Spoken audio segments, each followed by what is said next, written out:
if you truly had the power as to whatever happens next, what's the one fight you want more than any other fight?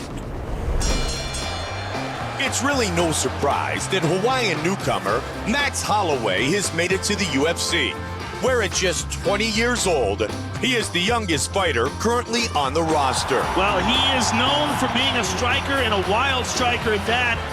Another third-round finish from Max Holloway. And Holloway with the tap. Huge victory for Max Holloway. Max Holloway! Max Holloway is the undisputed UFC featherweight champion. Hawaii, stand up. Max Holloway. Big news for local combat sports fans. Max Blessed Holloway is going to be headlining one of the UFC's biggest recurring events. Holloway is going to be headlining International Fight Week alongside an old rival. You know him, Conor McGregor. The two last met back in August in 2013 when McGregor defeated Holloway in a 3-round decision in Boston. Their rematch will be a non-title bout, 2 weight classes above their first matchup. And the early odds have Holloway as a heavy favorite.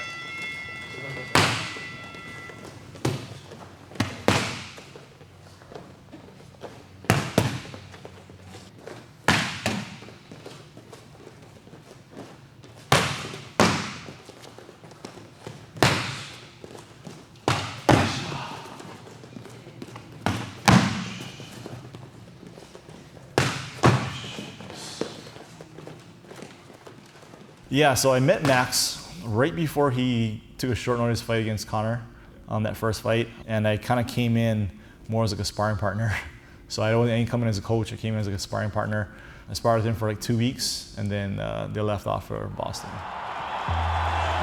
Taking on that man, 21-year-old Max Holloway, and it'll be interesting to see how Holloway responds to the pressure fighter, and it's McGregor landing early. He's telling him to hit him. Go ahead, hit me. Oh, high kick.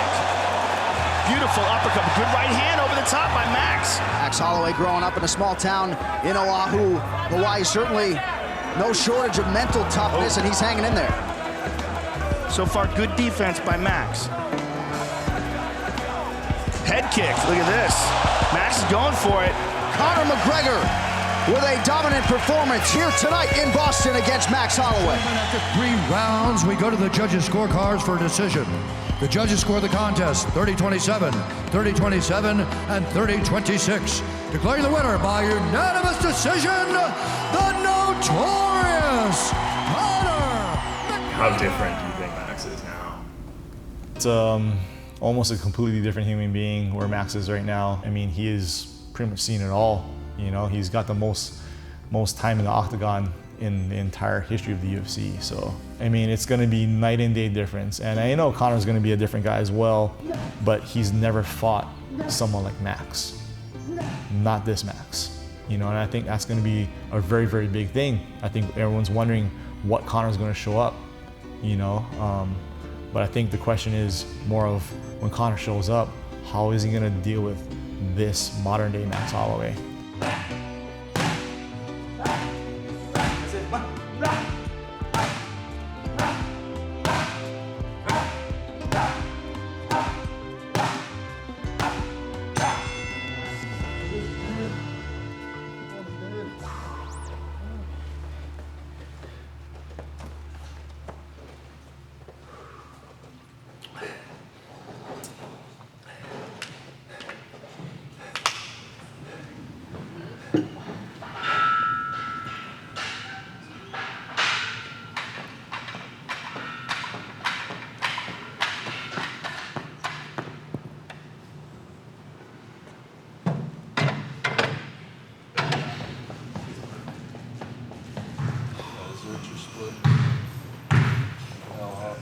How long have you been training Max for? Probably since Max was like 18, 19 years old. I think the first fight I worked with him was Harris Sarmiento.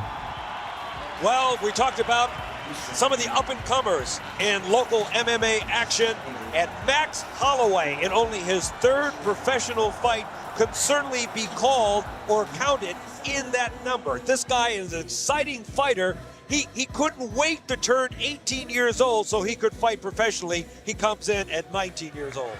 And as we take a look at a tail of the tape on paper, what a mismatch. Close to 60 professional fights, only the third one from Holloway, but you can never tell.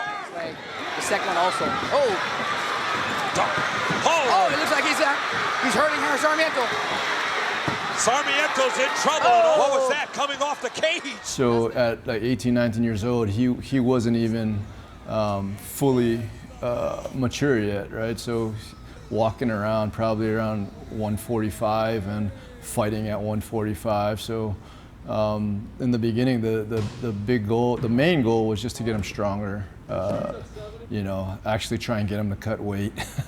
And then, you know, as he matured, you know, he's got Polynesian blood, so he started getting really big. And then it was just more a matter of, hey, we gotta, you know, stay smaller so we don't need to cut so much weight to get back down to 45. And yeah, that's kind of been the evolution. And then, you know, as recently we've been up to 55, right, and now doing 170. So strength is important, obviously, especially as he goes up in weight. But for us, it's more of a speed factor. We want to make sure that he can move in and out, move side to side, and make sure his ground contacts and stuff like that are there. He's probably going to be outweighed by 10 to 15 on fight night, but we just got to be faster.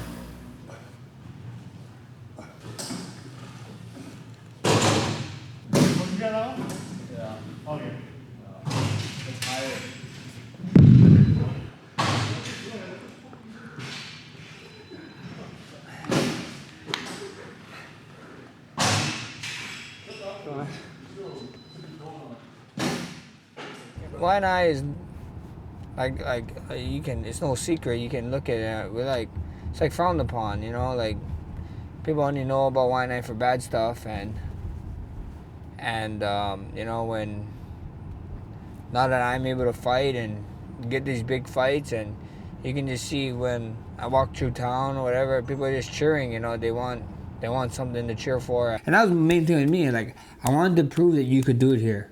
Everybody said that I had to leave. I would never be a world champion, and so on and so on. Like, you need the best work. The best work is not here. The best fight is not here. And I didn't believe it, you know. I feel like I got some of the best coaches. I feel like I have some of the best training partners. Being from Waianae, you know, where great things don't come out from.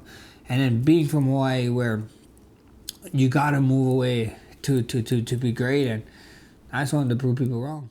This is the first gym or garage I trained at.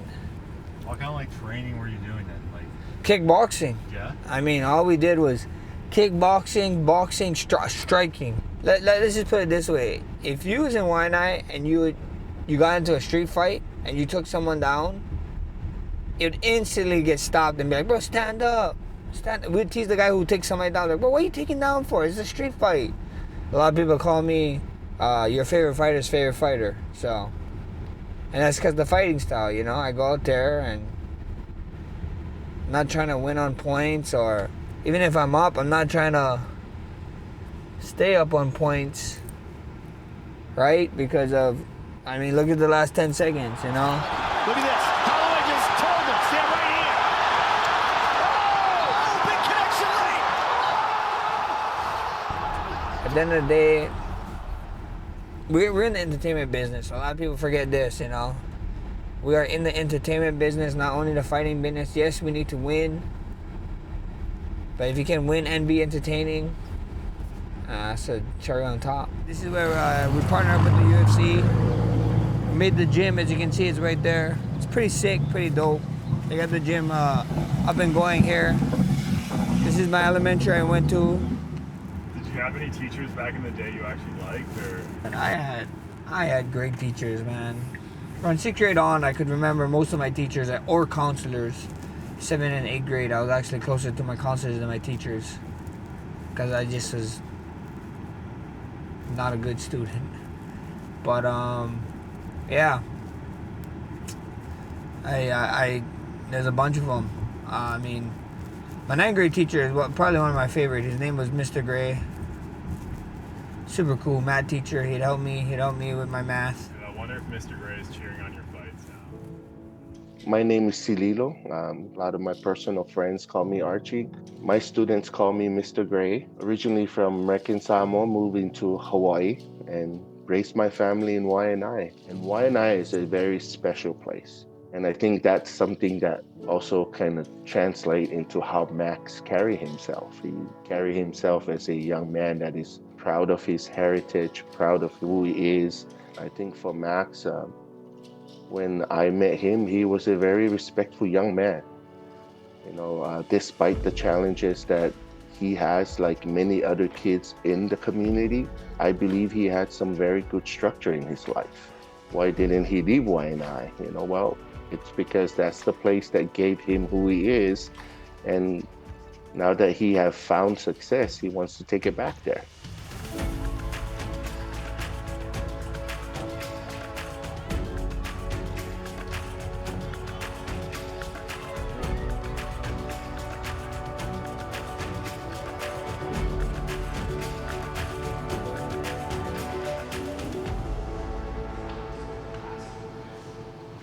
Now it's happening so far, right? And I get out and everything, but all my movement is like shifting weight heavy one way, and it's all passive. I'm not keeping my weight kind of more anchored, but all I am is passive. Anybody that like stands out, that like made a difference for like young Max? Yeah, for sure. You know, I had my grandpa. You know, my grandpa was like a father figure to me, and he raised us right, man. He just told us if you want stuff, go work hard. You know, I mean, he'd probably be pissed off at what I'm doing right now, even though with the money I'm making and all the things that I'm doing, he said he'd be pissed off because he wanted me to be like, you know, old school work. You know, like an electrician or construction, and in that sense, a plumber. You know, my papa was a amazing person. I loved him. I wish he was here. I wish he got to see. You know, he passed away when I was 8th grade, going to 9th, and I just wish I could see him. You know, I know he'd be proud, but I know he'd smack me inside my head because what I chose to do as a career. But here's what it is, you know. But he motivated me, and my grandma did. We had ohana. I had my aunties, my uncles, my grandma, my grandparents, my grandfather. They're people who help, you know, mold me to the person you see today. No fight is bigger than the other, I say. I have this mindset of going into every fight 0-0. You know, when a lot of people, people tell me about, oh, but you did this, but you did that, but you did blah, blah, blah. You have this stat, you have that stat. I don't care. That's how you chase greatness, you know? I don't want to be one of those guys, you start smelling the flowers too early, and you start seeing your retirement even earlier. This is just another fight, you know? 0-0 every time, and show the world who I am.